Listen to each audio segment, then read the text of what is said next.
Trump aide takes responsibility for Melania's speech. Cleveland Trump aide has taken responsibility for the controversy over Melania Trump's speech, saying she offered to resign but Trump rejected it.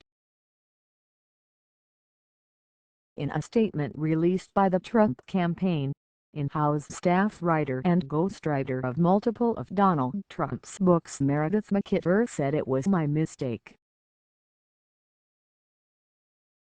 It took 2 days for the Trump campaign to even acknowledge that parts of the speech were the same as First Lady Michelle Obama's 2008 convention speech. As recently as Wednesday morning, Trump campaign manager Paul Manafort was denying the overlap in an interview on CNN.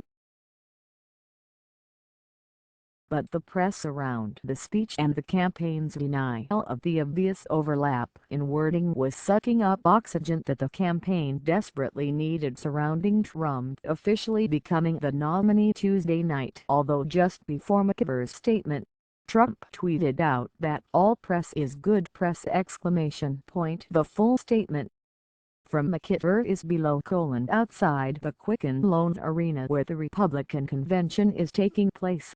Jim Moyer, 56, of Pittsburgh said he is supportive of Donald Trump's decision to reject the speechwriter's resignation. "I have a lot of respect for Donald Trump for his loyalty to his people," says Moyer, who came to Cleveland just for the day. "You want to hold people accountable, but he made the right decision. I feel bad for Melania. The truth is, it's not that big a deal. We have serious problems in our country. The last thing we need to worry about is a stupid little line in a speech."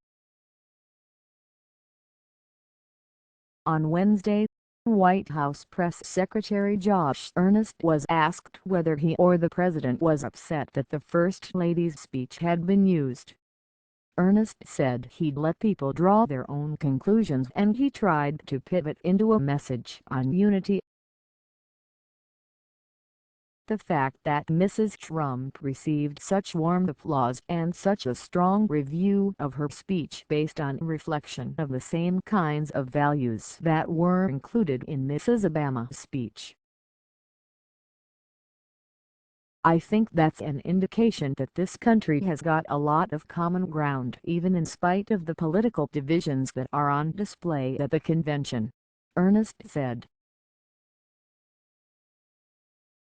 "Their political leaders may have their differences, but the values of the country are still broadly shared," he added. Contributing, Natalie DiBlasio.